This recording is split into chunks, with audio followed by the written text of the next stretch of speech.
She thought she was just taking out the trash. She thought the only thing colder than the Chicago wind was her empty bank account.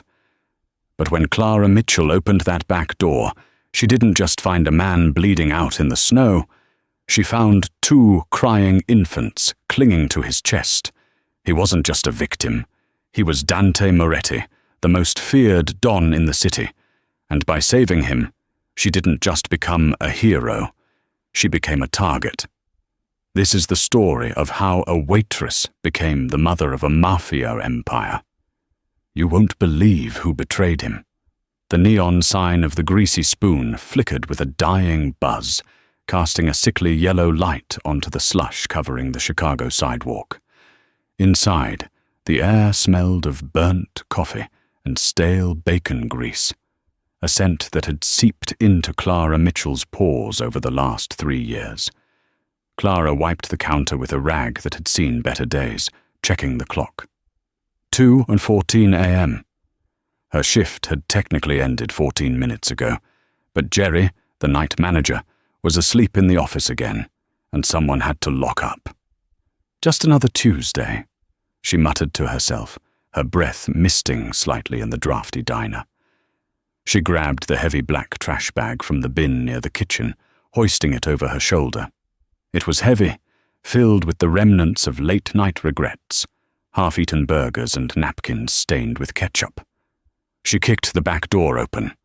The wind hit her like a physical blow, an icy slap from Lake Michigan that cut right through her thin uniform jacket.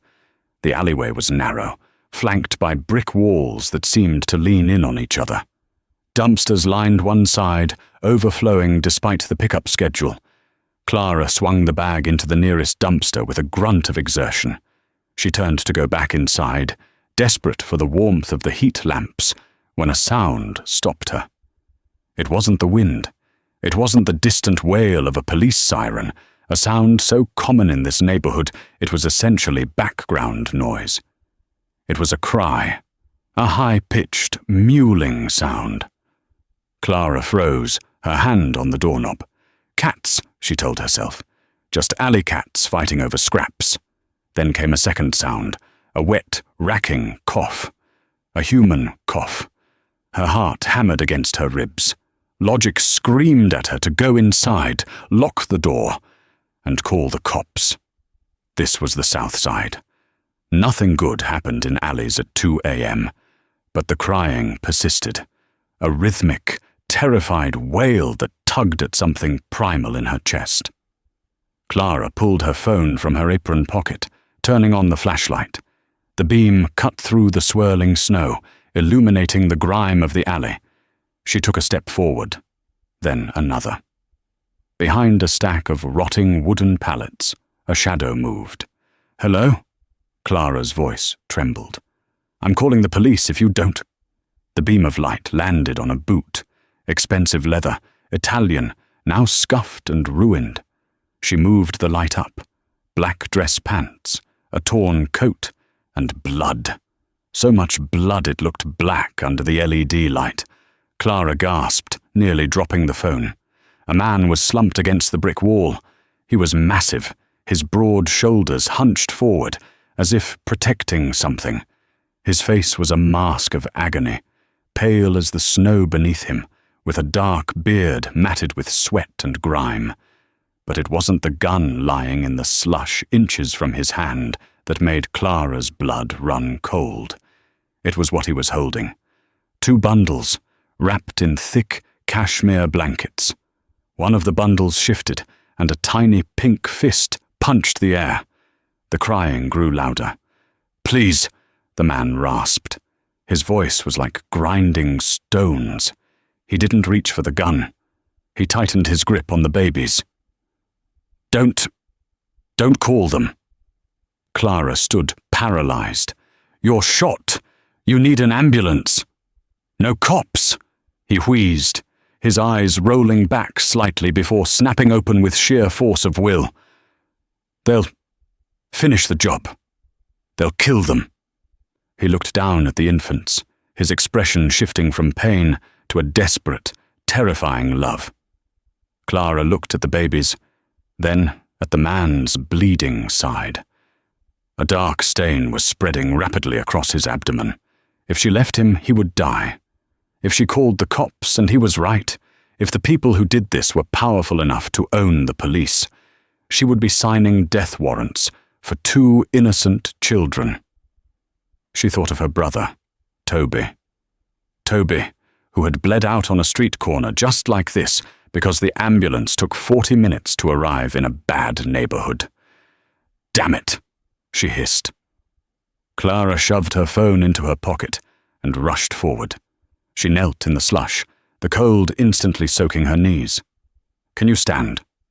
The man looked at her, his dark eyes unfocused but intense. "I have to." "Okay, I live upstairs. 2nd floor. The back stairs are right here." Clara didn't know where the strength came from, but she grabbed his arm, the one not clutching the twins, and hauled. He groaned, a guttural sound of pure torture, but he pushed himself up. He was heavy, a wall of muscle and dead weight. He swayed, threatening to crush her, but he found his footing. "The gun," he mumbled, looking at the weapon in the snow. "Leave it," Clara snapped. "You can barely walk, let alone shoot." She guided him toward the fire escape stairs that led to her apartment above the diner. Every step was a battle. He left a trail of crimson drops on the rusted metal. The wind howled, trying to knock them off the narrow landing, but Clara kept pushing him. "Almost there," she panted. "Just don't die on me. Do not die on these kids." They reached her door.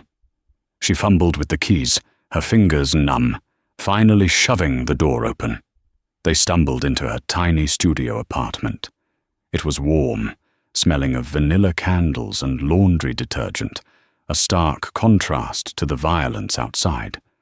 She steered him toward her beige sofa, and he collapsed onto it, still refusing to let go of the bundles.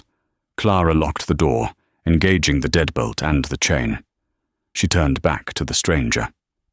Under the light of her living room lamp, he looked even worse. His skin was grey. "I need to take the babies," Clara said, her voice firm. "I need to look at your wound." "No," he whispered. "You're going to drop them if you pass out," she said. "Trust me. Please." He looked at her then, really looked at her. For a second, the haze of pain cleared, and she saw sharp, calculating intelligence behind those dark eyes. He was assessing her, judging her worthiness. Finally, he nodded once. Clara gently pried the first bundle from his arm. A baby girl, eyes wide and terrified. Then the boy, who was still wailing. She placed them safely in the center of her bed, surrounding them with pillows.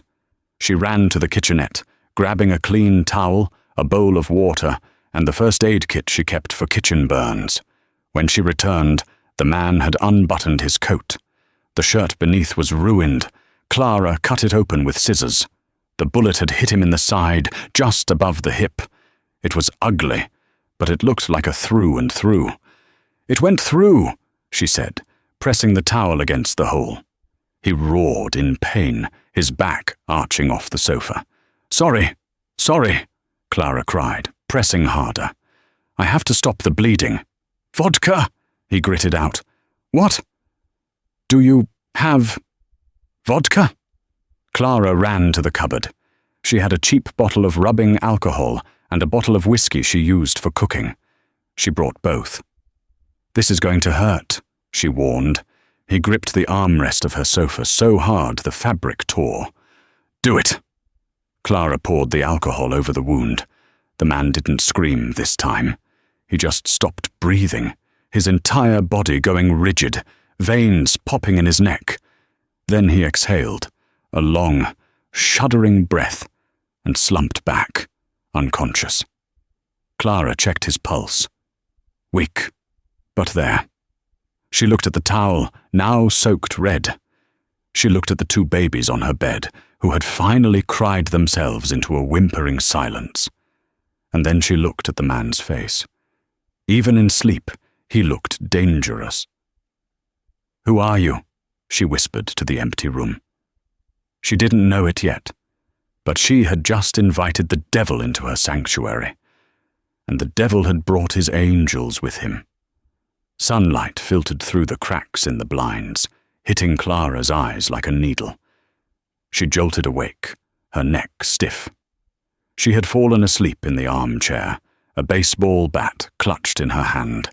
Panic surged instantly. She looked at the sofa. He was still there. The stranger. He was asleep, his chest rising and falling in a shallow rhythm.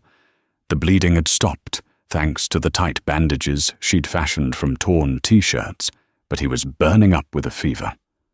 A soft coo drew her attention to the bed. The twins were awake. Clara dropped the bat and rushed over. The boy was kicking his legs, staring at the ceiling fan. The girl was sucking on her fist. They had to be hungry. "Okay," Clara whispered, rubbing her face. "Okay, Clara. Think. What do babies eat? Milk? Formula?" She checked the diaper bag the man had been carrying. It was heavy, made of black leather that probably cost more than her car. Inside, she found a treasure trove: pre-mixed formula bottles, diapers, wipes, a pacifier, and a wallet. She opened the wallet, hoping for ID. Cash, thick stacks of $100 bills, no credit cards, no driver's license, just cash and a small, laminated photo of a beautiful woman with dark hair, laughing. Drug dealer? She wondered aloud. Bank robber?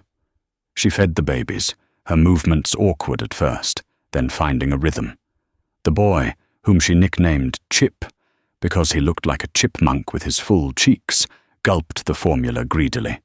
The girl, Bella, was more delicate, watching Clara with solemn, dark eyes that mirrored the man on the couch. By noon, the apartment was a chaotic nursery. Clara had called in sick to the diner, something she never did, claiming food poisoning. Around 1 p.m. the man groaned. Clara froze, holding a dirty diaper in one hand. She watched as his eyes fluttered open. He didn't move immediately. He lay perfectly still, scanning the room with his eyes only. It was a predator's instinct, assessing threats before revealing consciousness. His gaze landed on her. "Water," he rasped.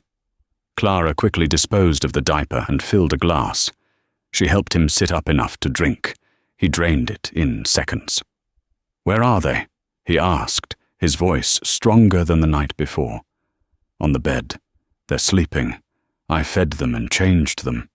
He let out a breath that seemed to deflate his entire frame. "Thank you." "Who are you?" Clara asked, standing back, putting distance between them. "And don't lie to me. I found $5,000 in your bag and no ID." He looked at her, his expression unreadable. "My name is Daniel. Daniel. Rossi." "Daniel Rossi," she repeated, skeptical. "And let me guess, Daniel, you're a tax accountant who had a really bad audit?" A ghost of a smile touched his lips. It transformed his face, making him devastatingly handsome despite the grime and pallor. "Something like that. I'm in imports, high-value goods. Someone tried to hijack a shipment. My wife." He stopped, his jaw tightening. "My wife is gone." Clara's heart softened. The woman in the photo. "I'm so sorry. I took Leo and Mia and ran," he said. "I couldn't go to the hospital. The people who did this, they have eyes everywhere. Leo and Mia. At least the babies had names now." "You can't stay here, Daniel," Clara said, though her voice lacked conviction. "I'm a waitress. I have rent due in 3 days that I don't have. I have a nosy landlord, and I have—" She hesitated. "You have what?" "Trouble of my own," she said. Dante, she knew him as Daniel, shifted, wincing. "The money in the wallet. Take it. It should cover your rent." "I'm not taking your blood money," she said, crossing her arms. "It's not blood money. It's survival money. Take it as payment for room and board. Just give me 2 days. 2 days to heal enough to move. Then I'll be out of your life." Clara looked at Leo and Mia, sleeping soundly on her duvet. She looked at the man who was clearly terrified for his children, despite his tough exterior. 2 days, she agreed. "But if you die on my couch, I'm haunting you." The next 24 hours were a blur of domestic intimacy that felt strangely natural. Clara cleaned his wound. It was healing with unnatural speed, suggesting he was a man used to physical trauma. She learned that Leo was the loud one, and Mia was the thinker. She also learned that Daniel was observant.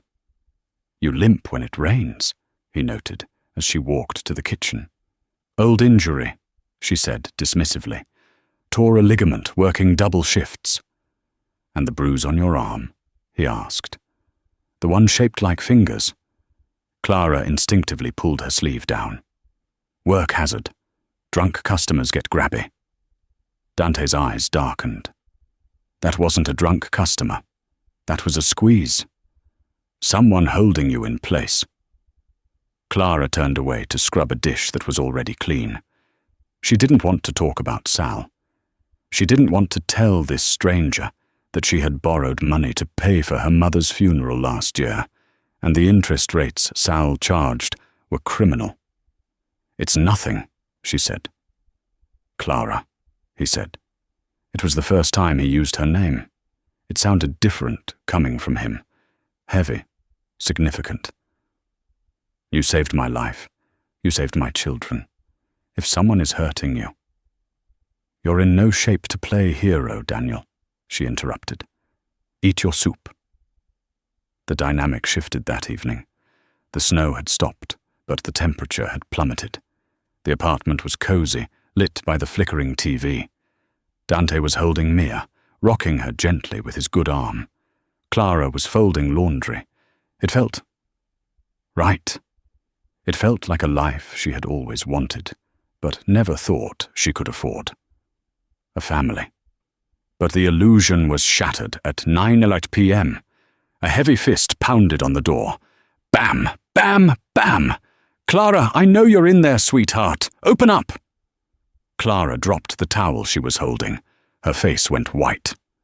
Dante sat up straighter, his eyes instantly shifting to the door. "Who is that?"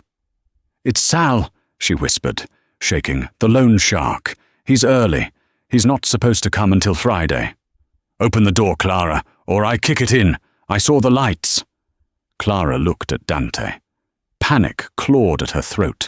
"You have to hide. If he sees you, if he sees the cash—" "Take the kids into the bathroom," Dante said. His voice was no longer the raspy whisper of an injured man. It was cold, commanding steel. "Lock the door. Do not come out until I tell you." "But you're hurt." "Go." Clara grabbed Leo and Mia, rushing them into the tiny bathroom. She locked the door, her hands trembling so hard she almost dropped the key. She pressed her ear against the wood, her heart pounding like a drum. She heard the front door unlatch. She heard Sal's booming, oily voice. "Well, well, look at you. Trying to hide from Uncle Sal?" And then she heard a voice she didn't recognize. It was Dante's voice, but stripped of all warmth, devoid of all humanity. "Close the door behind you, Sal. We need to talk." Sal Gambino was not a small man. He was 6'2" of steroid-pumped muscle and bad attitude, usually accompanied by the smell of cheap cologne and cigars. He stepped into the apartment, expecting a cowering waitress. Instead, he found a man sitting on the sofa. The man was wearing a plain grey t-shirt that was tight across his chest, with a bandage clearly visible beneath it. He looked like he'd been chewed up and spit out by a grinder. But it was the way he sat, legs spread, relaxed, unbothered, that made Sal pause. "Who the hell are you?" Sal sneered, hand drifting to the waistband of his jeans where he kept a snub-nosed .38. "Clara's new boyfriend. She didn't tell me she had company. I'm a consultant, Dante said calmly. He didn't stand up. He didn't need to. I'm consulting on her financial portfolio. Sal laughed, a barking, ugly sound. Portfolio? She slings hash and owes me 10 grand. That's her portfolio. Now get out of my way before I break your other leg. Sal took a step toward the bedroom, assuming Clara was hiding there. Clara, get out here. Payment's due. She's not coming out, Dante said. The temperature in the room seemed to drop 10 degrees. And the debt is cancelled. Sal turned back, his face reddening. Cancelled? You think you can just... Sal pulled the gun. He was fast, used to intimidating, helpless people. He aimed it at Dante's chest. Give me a reason, cripple. I'll blow a hole in you and drag her out by her hair. Dante looked at the gun. He looked bored. You have a safety on that model, Dante said softly. It's a Beretta Tomcat. The safety is stiff. You haven't disengaged it. Sal frowned, glancing down at the gun for a split second. That was all Dante needed. Despite the hole in his side, Dante moved with the speed of a striking cobra. He launched himself off the sofa, grabbing the heavy glass ashtray from the coffee table in one fluid motion. He closed the distance before Sal could look up. Crack! The ashtray connected with Sal's wrist. The gun clattered to the floor. Sal howled, clutching his shattered wrist. But Dante wasn't done. He grabbed Sal by the throat with his left hand, slamming him backward against the wall. Pictures rattled in their frames. Dante ignored the tearing pain in his side. Adrenaline and rage fueled him. He pressed his forearm against Sal's windpipe, lifting the larger man until his heels scrabbled against the floorboards. You threaten her again, Dante whispered, his face inches from Sal's. And I won't use an ashtray. I'll peel your skin off in strips. Sal's eyes bulged. He was gasping for air, clawing at Dante's arm, but the grip was iron. He looked into Dante's eyes and saw something that terrified him more than prison, more than his own bosses. He saw the abyss. Who? Sal choked out. It doesn't matter who I am, Dante hissed. What matters is who she is. She is under my protection. That means her debt is paid. That means if you ever look at her, speak to her, or think about her, I will know, and I will visit you. Dante released the pressure slightly. Nod if you understand. Sal nodded frantically. Dante let go. Sal collapsed to the floor, coughing and retching. Get out, Dante said. He pointed to the door. And leave the gun. Sal scrambled to his feet, cradling his wrist, and bolted out the door without a backward glance. He left the .38 lying on the rug. Dante stood there for a moment, breathing heavily. A fresh spot of blood was blooming on his shirt. The exertion had torn his stitches. He walked over, picked up the gun, checked the clip, engaged the safety, and placed it on the mantelpiece. Then he walked to the bathroom door. Clara, he said gently. It's safe. The lock clicked. Clara opened the door slowly, Leo in her arms, Mia clinging to her leg. She looked at the empty living room, then at Dante. Where is he? She asked. He left. He just left.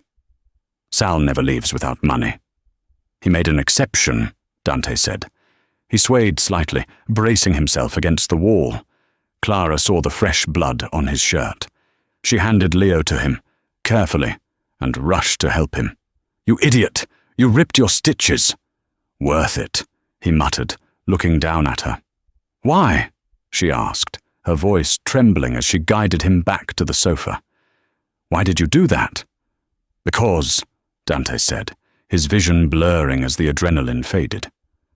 No one hurts the woman who saved my children. As Clara helped him sit, she noticed something.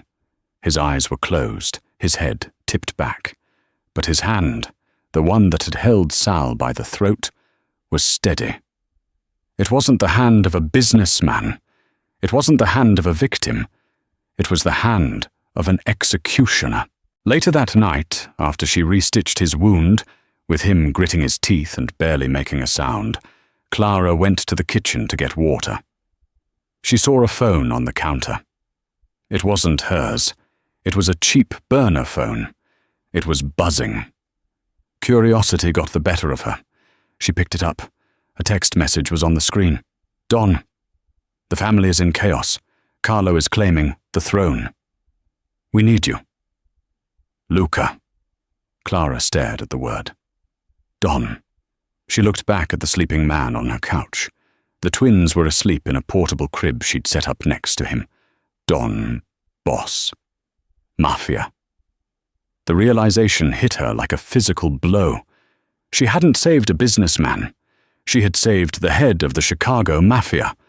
She was harboring a fugitive kingpin, and if Carlo, whoever that was, found out, everyone in this apartment was dead. She should run. She should take the fire escape and never look back. But then she looked at Dante, sleeping with one hand protectively draped over the side of the crib, and she remembered how he had stood up to Sal for her. Clara put the phone down. She went to the door and locked all 3 locks. Then she wedged a chair under the handle. God help me, she whispered. She went back to the living room, sat in the armchair with the baseball bat, and watched over the wolf and his cubs. For 3 days, the tiny apartment above the Greasy Spoon existed in a suspended reality. Outside, Chicago moved on. Sirens wailed, snow fell, and the L train rattled the windows every 20 minutes. But inside, a strange, fragile domesticity had taken root. Dante healed with terrifying speed. By the second day, he was pacing the small living room, his limp barely noticeable. He spent hours on the burner phone, speaking in rapid-fire Italian or coded English, his voice low and lethal. But the moment he hung up and turned to Clara or the twins, the mask dropped. He watched Clara constantly. He watched her sway as she hummed lullabies to Mia. He watched her laugh when Leo grabbed her nose. He watched her with a hunger that had nothing to do with food and everything to do with a man who had been starving for peace. You're good with them, Dante said on the 3rd evening. He was standing by the window, peering through the blinds at the street below. Clara folded a onesie on the table. They're easy to love. They just want warmth and food. Adults are the complicated ones. Dante turned to her. The bruise on his temple had faded to a sickly yellow, but his eyes were sharp. My life. It isn't like this. It isn't quiet. It isn't safe.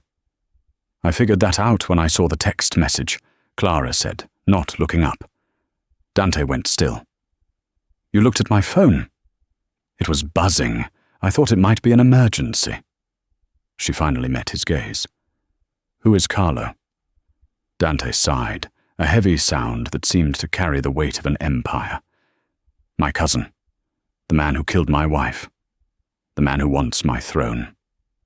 He walked over to the table, placing his hands on the surface, leaning in. Clara, you know who I am now. You know what I am, which means you know you are in danger just by breathing the same air as me. I handled Sal, she said defiantly. Sal is a gnat, Dante said dismissively. Carlo is a wolf, and he has the pack behind him. I have to leave. Tonight. My men, loyal men, are coming for me. Clara felt a sharp pang in her chest. She knew this was coming, but the thought of the apartment returning to its empty, silent state was unbearable. And the thought of Leo and Mia going back into the cold was worse. Where will you go? To a safe house, a fortress. I will regroup, and then I will take back my city. He reached into his pocket and pulled out a thick envelope. This is $50,000. It's enough to move, start over. Maybe go to culinary school, like you mentioned yesterday. Get out of Chicago, Clara. Tonight? Clara looked at the envelope. It was freedom. It was everything she had ever prayed for, enduring those double shifts on aching feet. Then she looked at the crib. Leo was fussing, turning his head. "And who is going to take care of them while you're waging a war?" Clara asked softly. "You? With a gun in one hand and a bottle in the other? You're a good father, Dante, but you can't be a don and a nanny at the same time. I will hire staff, nurses, guards. Strangers," Clara counted. "Strangers who might be paid off by Carlo. Strangers who don't know that Leo needs to be burped over the left shoulder, not the right, or he spits up. Strangers who won't sing the specific song Mia likes." Dante stared at her. The silence stretched, thick with tension. He knew she was right. His world was full of traitors. The only person who had shown him absolute, selfless loyalty was this waitress with the defiant chin and tired eyes. "If you come with me," Dante said, his voice dropping to a gravelly whisper, "there is no going back.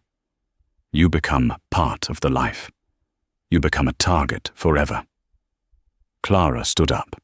She walked over to him, ignoring the danger radiating off him, and placed a hand on his arm. "I've been invisible my whole life, Dante. Maybe it's time I was seen." Dante looked at her hand on his arm, then up at her face. For the first time, he didn't look at her like a civilian. He looked at her like a partner. "Pack your things," he commanded. "Luca will be here in 10 minutes. When the black SUVs rolled into the alleyway, silently cutting the engine lights, Clara realized she wasn't just leaving her apartment. She was leaving Clara Mitchell behind. She carried the twins down the fire escape, Dante shielding her body with his own, his gun drawn.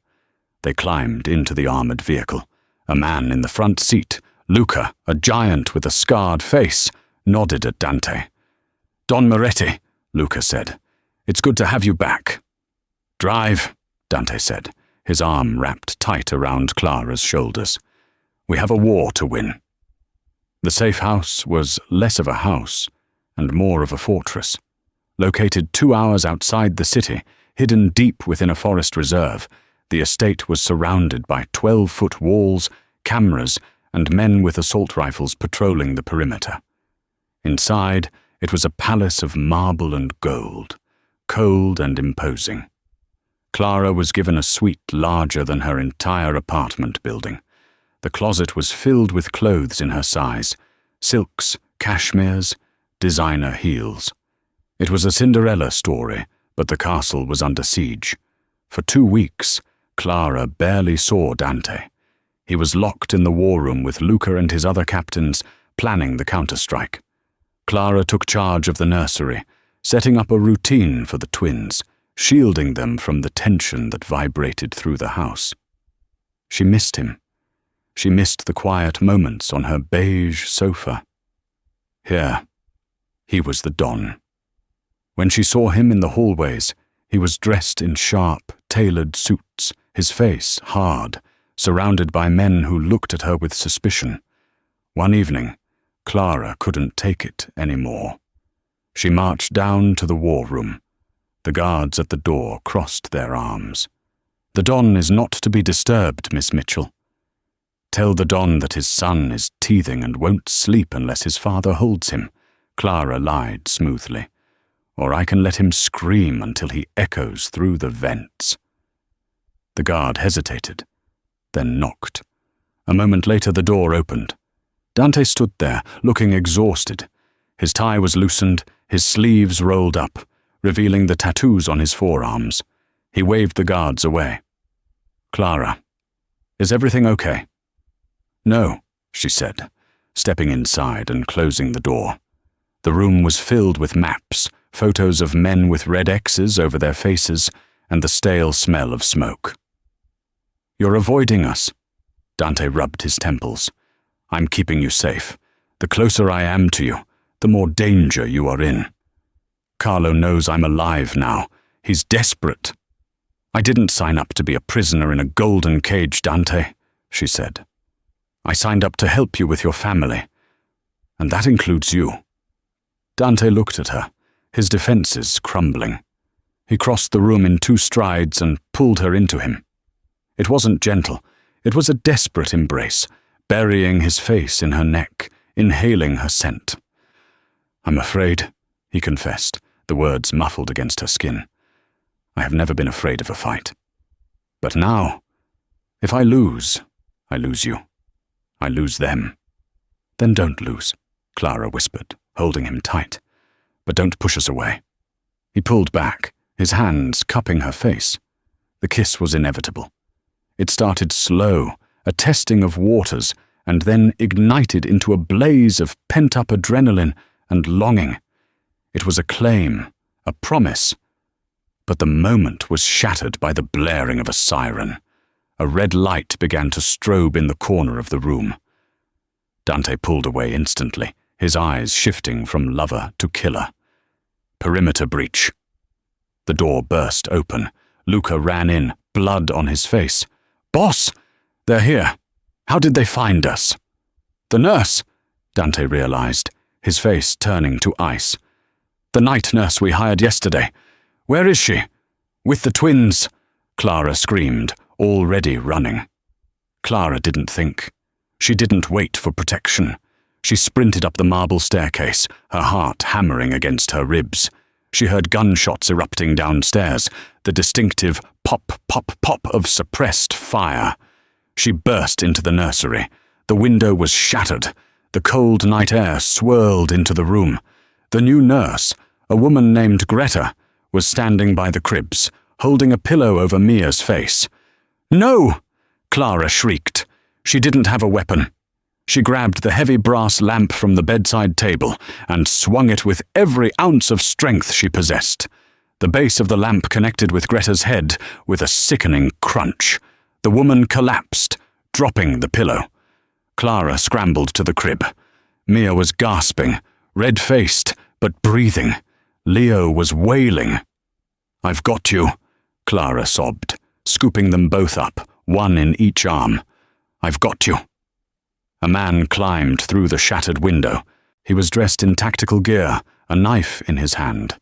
He looked at Greta's unconscious body, then at Clara. "Put the kids down, sweetheart," he sneered. "And maybe I make it quick." Clara backed away, pressing herself against the wall. She had nowhere to go. She looked around for a weapon, but her hands were full of children. "Dante!" she screamed. The man lunged, but before the knife could reach her, 3 shots rang out. Bang! Bang! Bang! The assassin jerked violently, 3 holes appearing in his chest, and fell backward out the window. Dante stood in the doorway, his gun smoking, his chest heaving. Behind him, Luca and 2 other men were securing the hallway. Dante looked at the shattered window, the unconscious nurse, and finally at Clara, who was shaking but holding his children with a grip of steel. He walked over to her, holstered his weapon, and wrapped his arms around all 3 of them. He was shaking too. "We leave now," Dante said, his voice terrifyingly calm. "No more hiding. No more safe houses. Tonight, we finish this." He looked at Clara. "Can you be strong for one more night?" Clara looked at the dead assassin, then at the man she loved. The fear was gone, replaced by a cold, hard resolve. She was a mother now, and mothers fought dirty. "Give me a gun," she said. The parley was set for midnight at an abandoned shipping yard near the docks, neutral ground, or so the code of the Mafia dictated. But codes meant nothing to men like Carlo. Dante's plan was insanity. He was walking into a trap on purpose. He stood in the center of the warehouse, a lone spotlight illuminating him. He wore a black suit, pristine and sharp. He looked every inch the king of Chicago.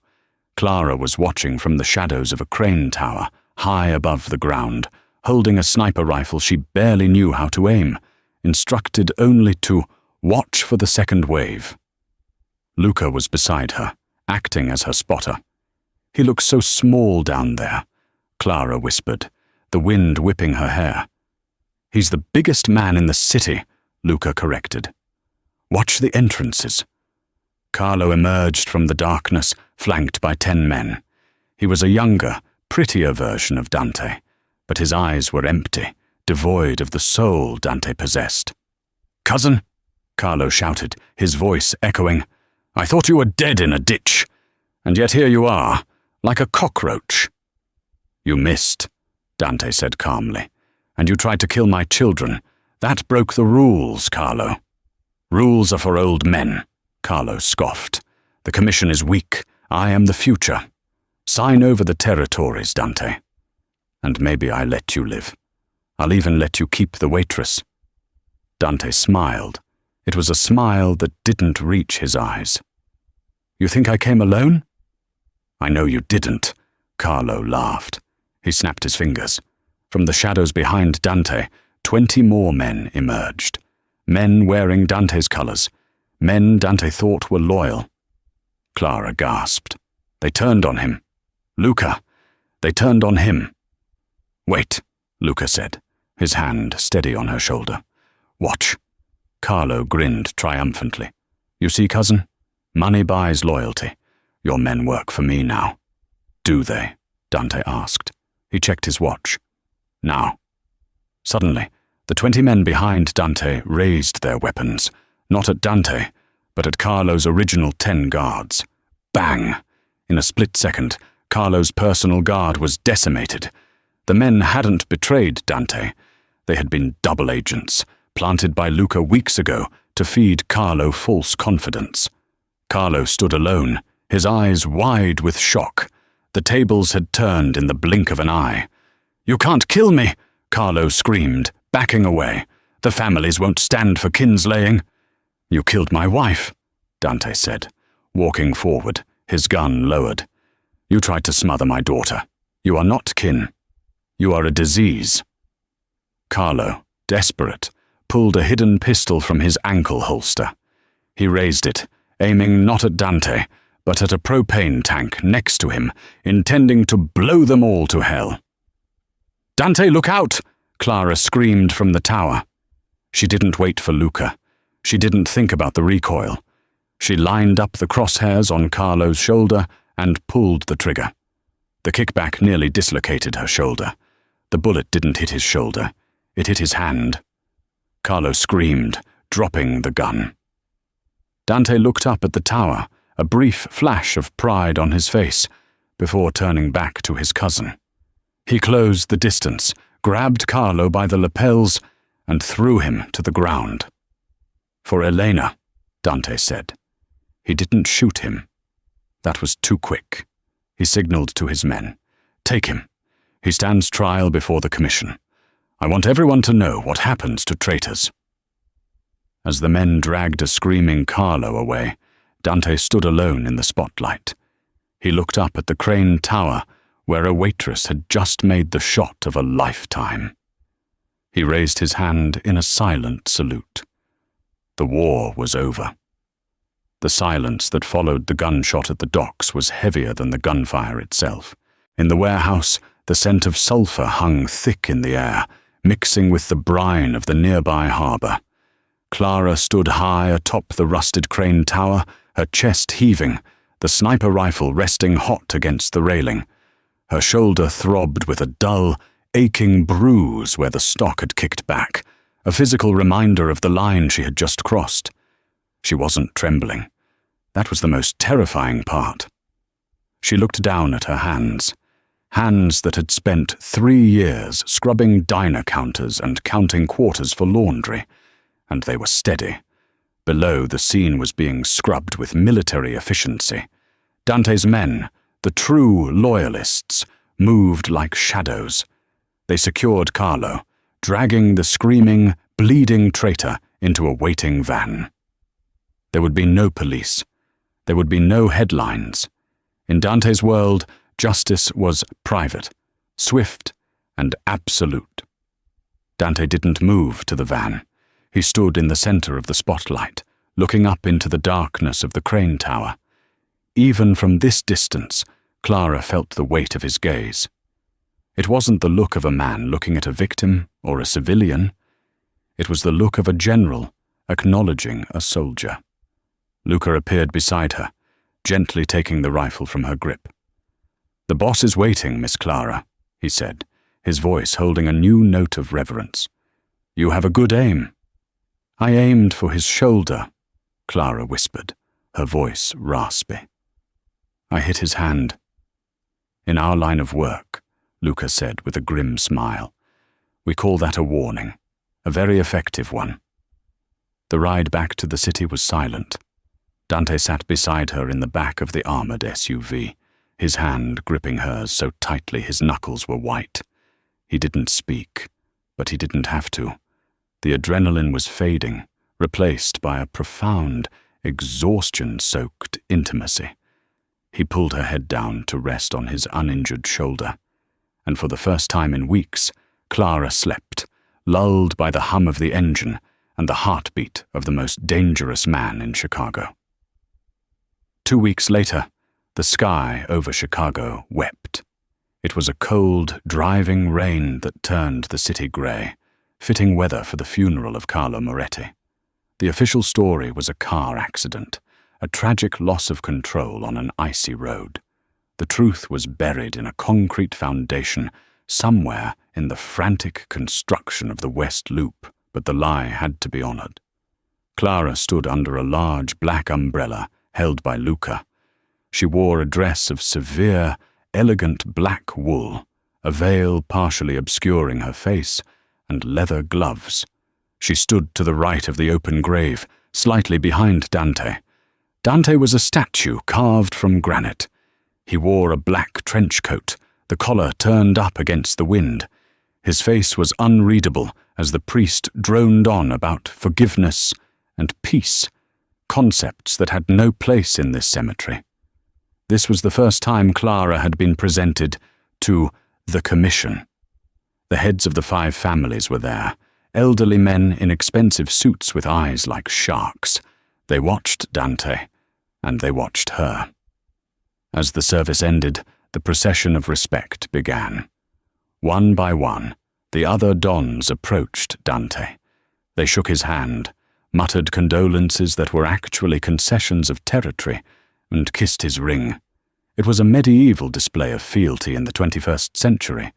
Then, a man named Vincente the Butcher Falcone approached.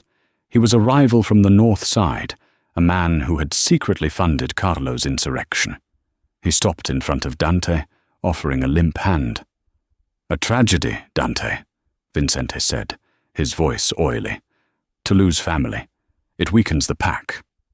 "Pruning the rot strengthens the tree, Vincente," Dante replied, his voice a low rumble that vibrated in Clara's chest. "I suggest you check your own branches." Vincente's eyes narrowed. He looked past Dante to Clara.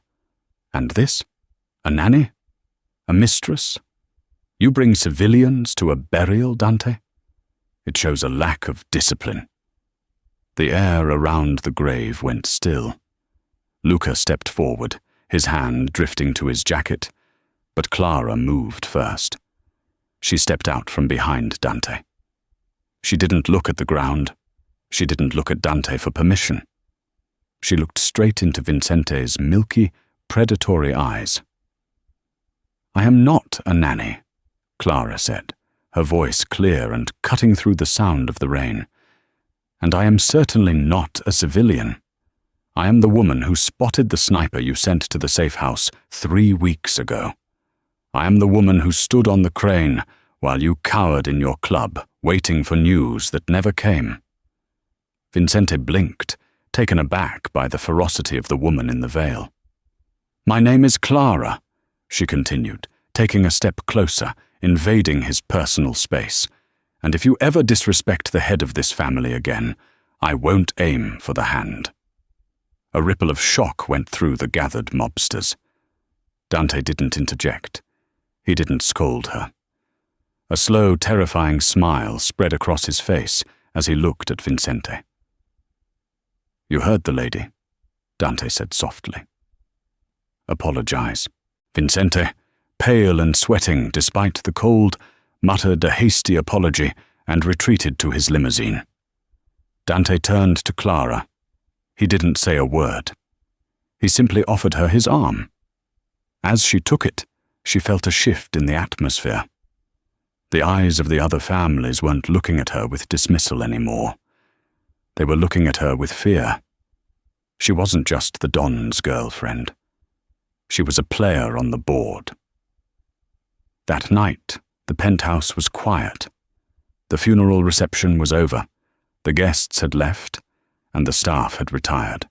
The sprawling apartment, with its floor-to-ceiling windows overlooking the glittering skyline, felt like a sanctuary suspended in the clouds. Clara walked into the nursery. The twins, Leo and Mia, were sound asleep in their cribs. Leo was sprawled on his back, arms thrown wide, while Mia was curled into a tight ball. They were innocent, perfect, and safe. Clara adjusted Mia's blanket, her heart swelling with a fierce, protective love. These weren't her biological children, but she had bled for them. She had killed for them. They were hers in every way that mattered. She sensed him before she heard him. Dante was standing in the doorway, watching her. He had discarded his jacket and tie, his white shirt unbuttoned at the collar, sleeves rolled up to reveal the tattoos that told the violent history of his life. "They are lucky," Dante said, his voice rough. "To have you."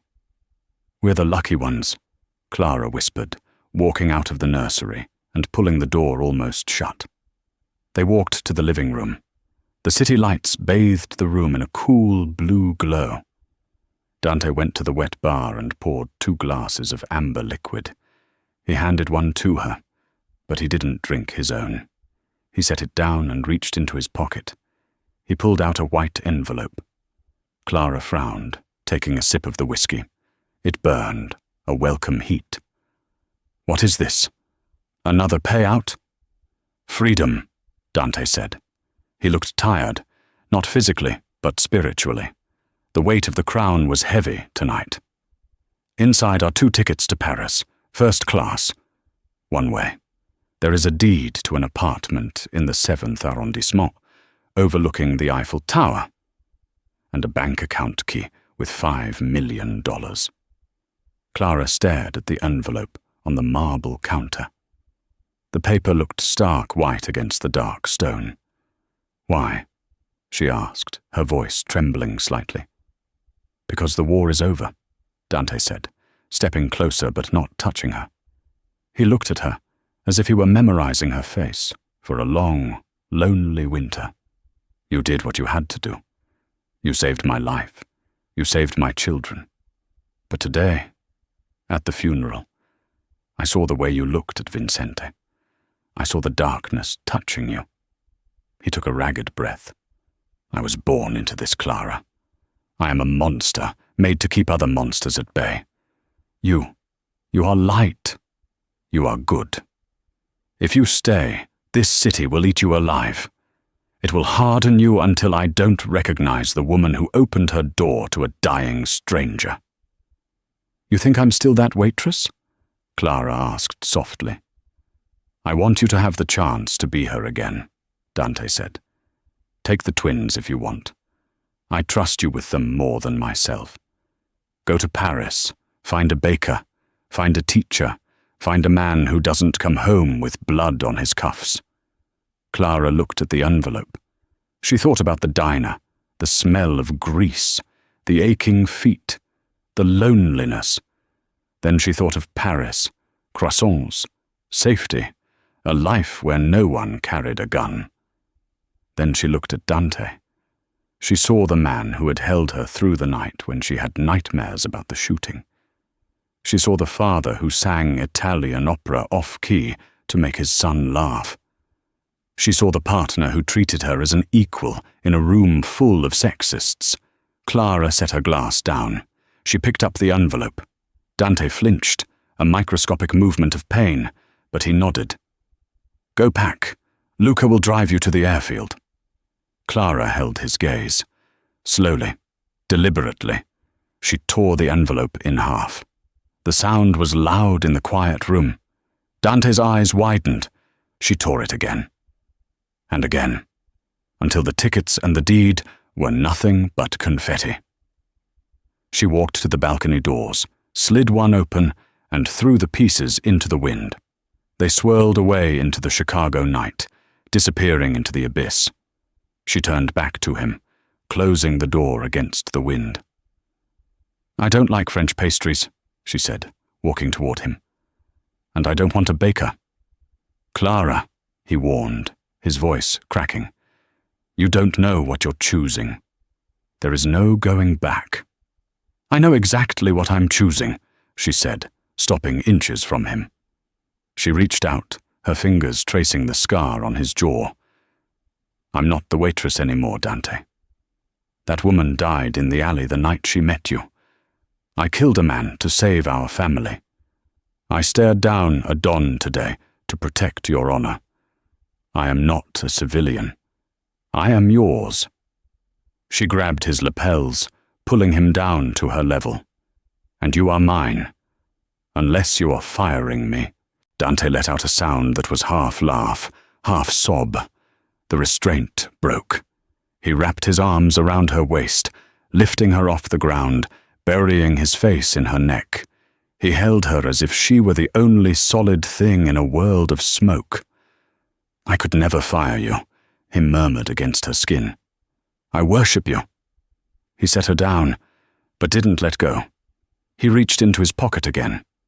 This time there was no envelope. There was a small, black velvet box. Dante Moretti, the man who made mayors tremble and police chiefs look the other way, dropped to one knee on his own living room floor. He opened the box. Inside sat a diamond as big as a knuckle, an emerald cut surrounded by blood-red rubies.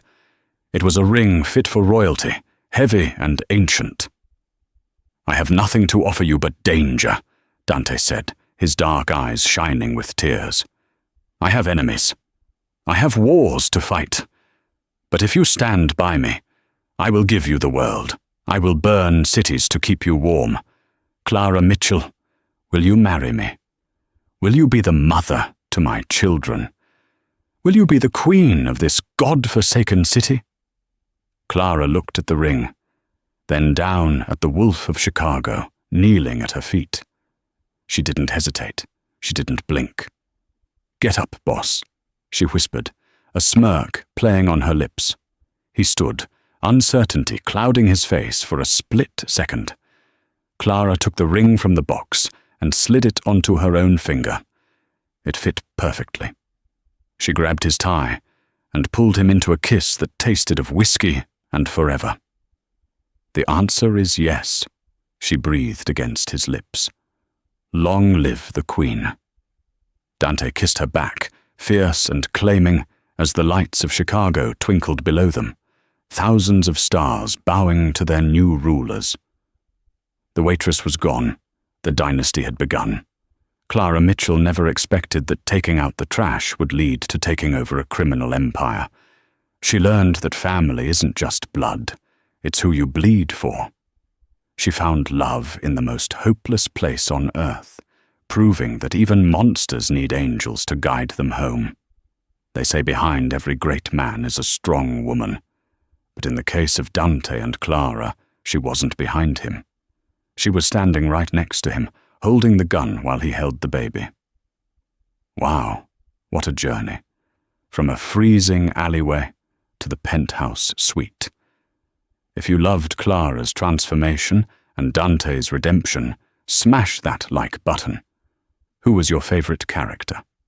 Was it the fearless Clara or the loyal Luca? Let me know in the comments below.